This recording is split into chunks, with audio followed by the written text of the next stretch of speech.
کی باتیں، عام محبتیں، عام پیار و محبت کی باتیں کیا ہوگا؟ وہ زبانی کلامی رہ جائیں گی، لق لق لسانی، اور لوگ دلوں میں ایک دوسرے کے دشمن ہوں گے۔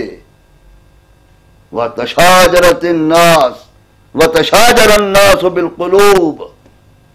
لوگ دلوں میں دشمن ہوں گے، زبان سے کہیں گے ہمیں آپ سے پیار ہے، آپ سے محبت ہے، ہم سے زیادہ تو آپ کو کوئی چاہتا ہی نہیں، اہل بیت سے بھی ہم سے زیادہ کوئی محبت نہیں کرتا، دعویٰ تو یہ کیا جائے گا۔ وَتَشَاجَرَ النَّاسُ بِالْقُلُوبِ، دل میں دشمنی ہوگی دل کے ساتھ۔ وَصَارَ الْفُسُوقُ نَسَبًا وَالْلِفَافُ عَجَبًا، فسق و فجور انسان کے نسب بن جائیں گے۔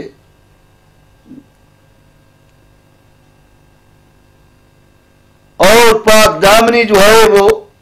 تعجب کیا جائے گا پاک دامنی پر۔ یہ تو تھے جناب امیر کائنات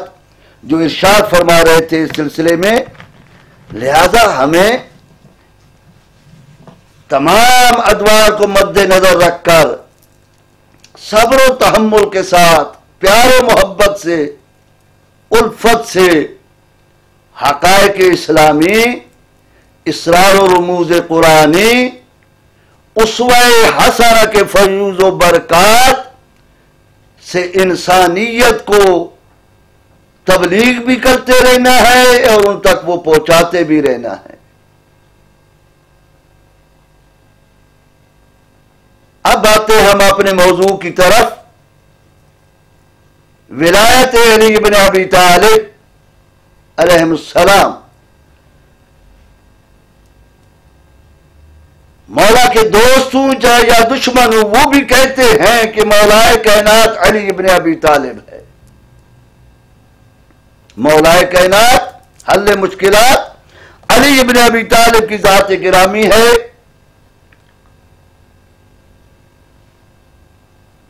گزشتہ دنوں ایک صاحب نے تقریباً 45 گھنٹے علی ابن ابی طالب کی ولایت کے لیے بحث کی اور اس پر گفتگو فرمائی، اور اس میں جو کچھ انہوں نے کہا وہ آپ کے سامنے ہے۔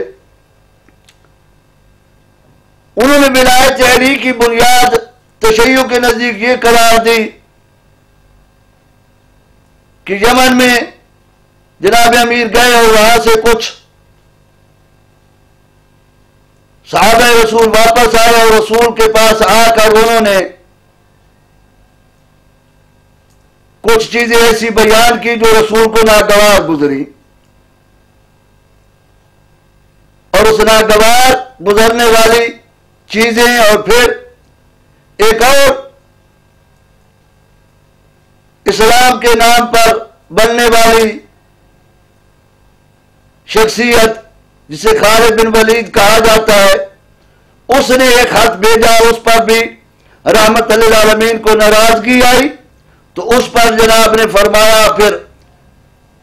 یہ انوائرمنٹ بیان کر رہے تھے رحمت للعالمین کا 1,20,000 یا 40,000 حاجیوں کے اجتماع میں غدیر کے مقام پر رحمت للعالمین کا یہ فرمانا کہ من کنت مولا ہو فہذا علی مولا۔ اس پر تبصرہ کرتے ہوئے من کنت مولا ہو فعلی مولا، ان کی اس کی بنیاد انہوں نے یہ قرار دی، اور اسی پر رسول خدا نے یہ بھی فرمایا تھا، غصے میں آ کر آپ کا وہ چہرہ متغیر ہو گیا، اور اس پر فرمایا کہ ما تريدون من علی، ما تريدون من علی، تم علی سے کیا چاہتے ہو، تم علی سے کیا چاہتے ہو، علی میرے بعد تمہارا ولی ہے، یہ انہوں نے فرمایا۔ اور اس کو اس پر معمول کرتے ہوئے پھر تمام عالم کو یہ بشارت سنائی کہ اس سے رسول خدا نے علی ابن ابی طالب کی محبت اور دوستی کی نوید سنائی،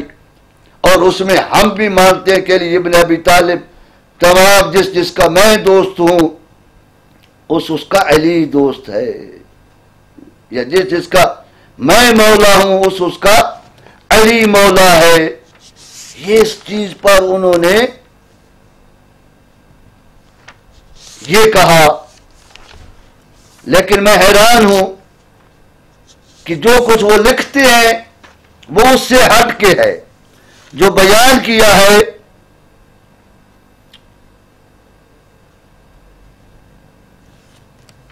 اس سے ہٹ کے انہوں نے یہ پوری، یہ اگر آپ کو کتاب نظر آ رہی ہے السیف الجلی علی منکر ولایت علی، السیف الجلی علی منکر ولایت علی اعلان غدیر پر انہی حضرات کی، اسی حضرت کی لکھی ہوئی شیخ صاحب کی یہ کتاب آپ کے سامنے ہے۔ اس میں کم از کم انہوں نے 51 احادیث صرف من قلت مولا ہو فعلی مولا پہ نقل کی ہیں، من قلت مولا ہو فعلی مولا، اور اسی میں انہوں نے کچھ اور بھی لکھا ہے کہ مولا کے یہ فرمانے پر، اور اس میں انہوں نے کام حقیقت میں بڑا کیا ہے۔ آپ دیکھیے کہ اس میں انہوں نے لکھا ہے کہ مشہور صحابہ کرام و تابعین نظام، کم از کم انہوں نے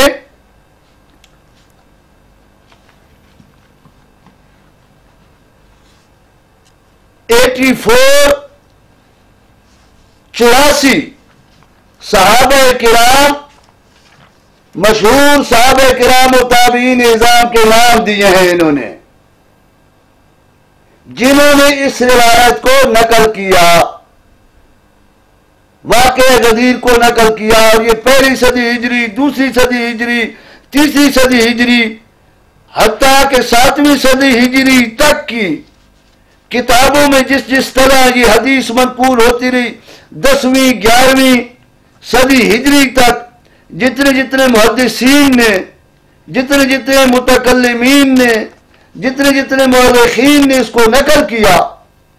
وہ انہوں نے اس میں سب نقل کیے ہیں، 11ویں صدی ہجری کے، 9ویں صدی ہجری کے، اور اس سے ثابت کیا کہ مولا علی مولائے کائنات ہیں، ہم بھی انہیں مولائے کائنات مانتے ہیں۔ یا تھوڑی سی میں گزارش کروں گا، جو انہوں نے اس کے حدیث کے انوائرمنٹ بیان کرتے ہوئے کہا تھا کہ یہ ما تريدون من علی کی جو یمن سے یہ بات آئی، اور ادھر سے خالد بن ولید نے یہ خط لکھا، اس کے متعلق یہ اسلامی بہت بڑی بددیانتی ہے کہ کہا جائے کہ اس وجہ سے رسول نے من کنت مولا ہو فعلی مولا کا اعلان کیا۔ نہیں، وہ واقعہ یمن والا حج سے پہلے ہو چکا تھا، اور وہ دوسرا بعد میں وقوع پذیر ہوا۔ درمیان میں 18 ذی الحجہ کو اللہ کے حکم سے اللہ کے نبی نے من کنت مولا ہو فہذا علی مولا کا اعلان فرمایا۔ اس میں 3 آیات تو خود السیف الجلی میں اس شیخ صاحب نے لکھی ہے۔ پہلی آیت جو میں نے آپ کے سامنے عنوان قرار دی تھی کہ الیوم اکملت لکم، قرآن پاک 5واں سورہ اور 3 نمبر آیت، اس کو انہوں نے خود لکھا ہے کہ یہ جو آیت ہے الیوم اکملت لکم دینکم واتممت علیکم نعمتی، یہ جب اتری تو رسول خدا نے اس وقت کیا ارشاد فرمایا؟ اس وقت ارشاد فرمایا عن ابی ہریرہ قال، امید ہے آپ کو نظر آ رہا ہوگا یہ ساری کتابوں کے بھی حوالے موجود ہیں. خطیب بغدادی